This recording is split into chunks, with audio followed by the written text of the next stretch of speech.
Flashaz. Je suis à la fois directeur commercial et actionnaire d'un groupe de communication qui a deux activités, un pôle communication et un pôle industriel qui s'appelle Agir Graphique où j'interviens précisément en tant que directeur commercial. On avait deux commerciaux essentiellement en prospection et fidélisation. La première décision qu'on a prise, c'est de recruter deux chargés d'affaires à qui on a confié le portefeuille client et de positionner les commerciaux 100% ou 90% en prospection. J'étais aussi dans les formations volontairement parce que pour bien accompagner les équipes, il était important de savoir ce qu'elles vivaient.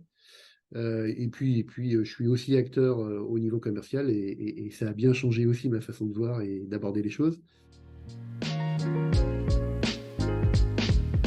Les deux commerciaux sont là depuis de nombreuses années, donc avec des méthodes de vente ancrées et qui ont donné leurs résultats pendant des années, qu'il a fallu convaincre.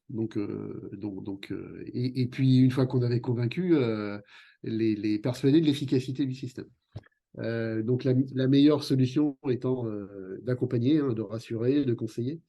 Et oui, j'ai déjà eu des changements. C'est-à-dire, la formation, même s'ils sont un peu débattus dans la formation les a profondément changés, marqués en tout cas. Et donc, ils me font souvent référence à des moments vécus avec Amélie en formation à l'époque.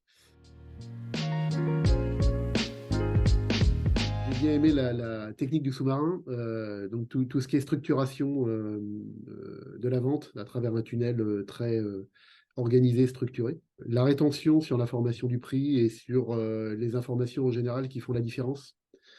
C'est vrai qu'on avait trop tendance à dire ce qu'on faisait bien, et du coup, on pouvait se faire voler certaines innovations. Donc, mettre le client, inverser un peu le rapport de force et mettre le client dans l'attente. Et puis la force et le côté indispensable de structurer et d'investir dans les réseaux sociaux.